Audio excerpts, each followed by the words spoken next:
Good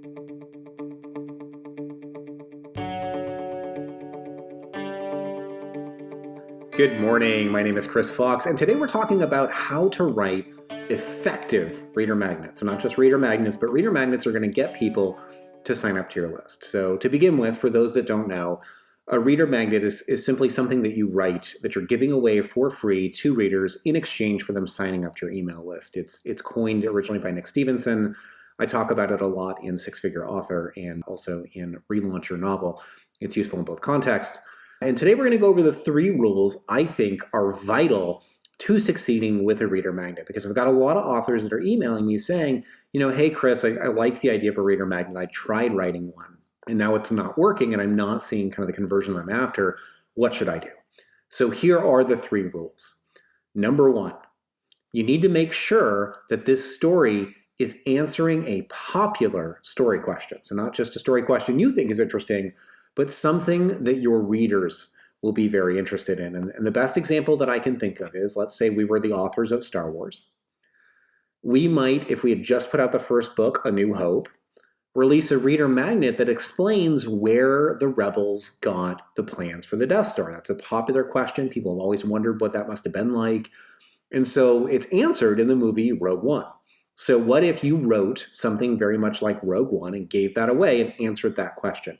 That's an example of the type of question that you want to be answering in your reader magnet. You want to make sure that you're giving fans something they can't get anywhere else that fills in a piece of kind of the mythology that they're interested in.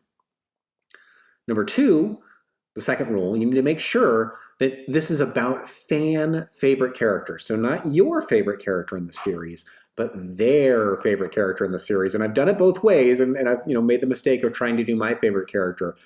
And that never plays as well as if you're doing the fan favorite character. And in the last segment of the video, when we look at some of my reader magnets, you're going to see kind of where I succeeded and where I went wrong.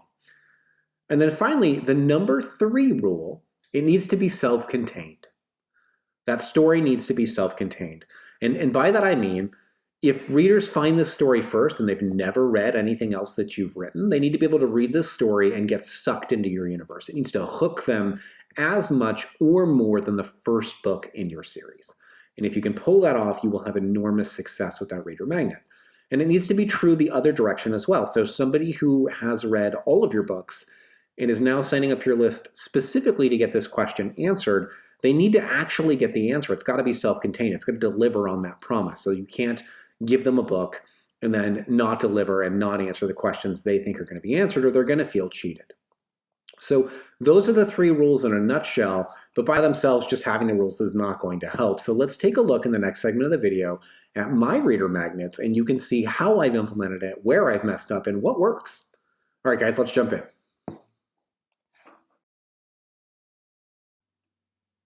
Okay, so we're looking at my very first reader magnet. This was written all the way back in November of 2014, right after I'd become a published author.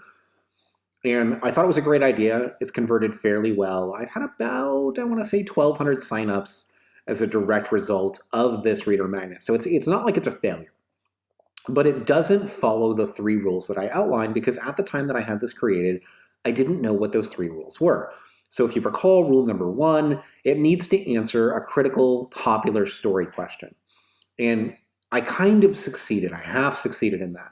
I've got a character, it's the one that you see on the cover here. Her name is Isis. She's referred to as the mother in this story. And everyone wonders, where is Isis from? So they find her in No Such Thing as Werewolves, in cryogenic stasis. She's been there for 13,000 years. And really, they want to know, who is this woman, where she came from? So this story answers a piece of that question. But unfortunately, instead of answering the question in a satisfying way, I answered a couple questions and introduced like 15 more. And the reader magnet is not written as a self-contained short story, so it's breaking rule number 3. It doesn't have an ending. It's written more like it's the first 10,000 words of a novel. And so as a result, what I accomplished is people want me to write a spin-off series set 13,000 years in the past about this character, and they would absolutely want to read it. But it does not answer their questions in a satisfying way, and so in that way, it failed as a reader magnet, despite having one of my favorite pieces of artwork for my series ever. So I kind of looked at what I did for the first arc, and I learned some harsh lessons. And I jumped into my next reader magnet, which was called Exile. This was for my Void Wraith saga. And what I did here, and this worked tremendously well, is I made the narrative line up seamlessly with the first book in the series. The first book in the series is called Destroyer. Our main character, Nolan, has been exiled to the 14th Fleet, and we don't really know why beyond the fact that an admiral's daughter was involved. So readers wonder throughout the entire book how Nolan ended up where he was. It's referenced several times, it's never answered. So they kind of had to come to this book to get that answer, and in that way I succeeded spectacularly at the first rule. The second rule, make it about popular characters. Nolan is the protagonist, everybody likes him the best, and so I did that well too, where I made it about popular characters. And then number 3, make it self-contained. I did that as well. So Exiled, if you find this first and have never read Destroyer, Exiled is still going to be a great self-contained story, and it's going to dump you seamlessly into Destroyer, and fans really love that. And then if you've read Destroyer and you want to know more about Nolan, you can jump into Exiled and get some more information. So this was almost perfect as a reader magnet. And in the very first month that it was live, it generated over 2,000 signups and has continued to draw signups ever since. So one of my most popular reader magnets. However, it did still have a flaw. It's kind of required reading. If you read Destroyer and you don't read Exiled, you feel like there's some big pieces of the puzzle that are missing and that you need. And if I had it to do over, that's something I would steer away from. Don't put critical information in your reader magnet, because then it becomes required reading and fans feel like you're forcing them to sign up to your list. And while that can be very effective, I want you to think about Netflix. When you load up the Netflix page and it automatically plays a movie, how do you feel? Most of us are really annoyed by the automatic playing previews. Well, this is the equivalent. People feel like you're forcing them down a certain road. You never want that. So as close to perfect as Exiled was, I would change that, and I did in the next reader magnet, and that was called Planet Strider. So Planet Strider is set in the same universe as Void Wraith, but this time it is introducing a brand new character, a brand new alien race, and some brand new concepts like this Planet Strider that you see. And so in that way, it succeeded spectacularly in answering story questions. So it really nailed rule number 1. But it broke rule number 2 because the characters in this reader magnet have never been introduced before. Nobody knows who they are. Takan is a very strong character, I think, that readers have come to love. But at the time they were picking the story up, he was just another alien. And so I didn't pick the right cast. And this probably could have been even more successful had I done so, had I not broken that second rule. I did get the third rule right, which is that I had it seamlessly dump readers right into the middle of Behind the Lines, the book that it was attached to. And so it was successful there. And in its first month, it probably pulled in like 900 signups. So not bad, but it could have been a lot better. And it wasn't as good as Destroyer, because Destroyer to date is the only one that I've done that has hit every major milestone. And so I'll show you real quick the one that I'm working on next. This is called The Battle for Starn. And the artwork here is going to change because it does not include any dragons, and this is for the Magitech Chronicles. And so what I'm doing here, I'm looking very closely at all 3 of the rules that we've talked about. The first rule is, what is the critical story question? Well, the Battle of Starn has been referenced repeatedly in the Magitech Chronicles. We know that the Confederacy had their first major defeat here. They lost badly, characters were scarred, lots of people died, and that's all we know. And so people want to see how that battle played out, and that's the story question that I'm answering. Rule number 2, having the characters that are popular.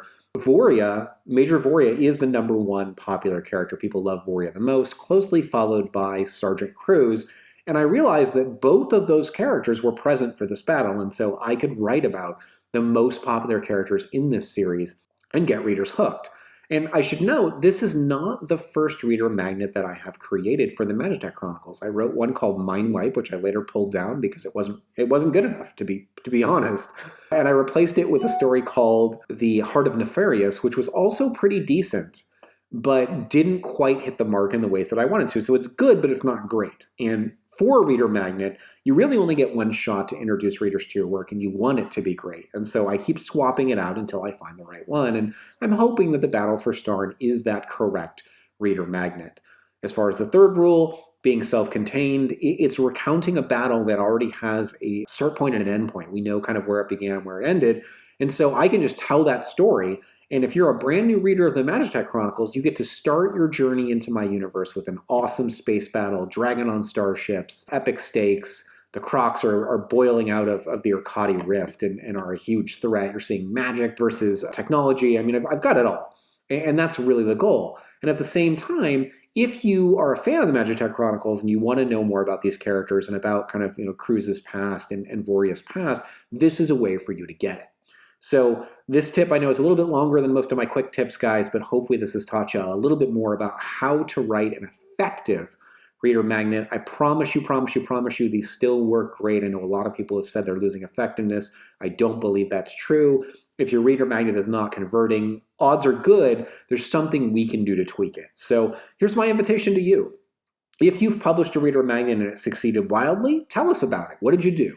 And if you published one and it didn't do very well at all, tell us about it. Let's take a look at it and see if maybe we can pinpoint some things that we can change to make that convert more readers. And then as a final piece, before I let you guys go, everything here that I didn't mention that is important can be found in Relaunch Your Novel or Six Figure Author. You really need to make sure that your cover is amazing, that your title is amazing, that your blurb is amazing, all that stuff that we talk about over and over on this channel. That's all critical too. But these 3 rules we've covered today are on top of that. So assuming you've got a great cover and a great title, then you also need to apply these 3 rules. And if you do so correctly, I've learned, the hard way when you don't do it right, and I've learned profitably the right way, you can really reward yourself and get a lot of very happy readers on your list. Anyway, guys, I just finished Striker's Folly yesterday. Today I need to write the Battle for Starn, and then tomorrow it's back to War Mage. So I am going to get back to the writing, and I will see you next week.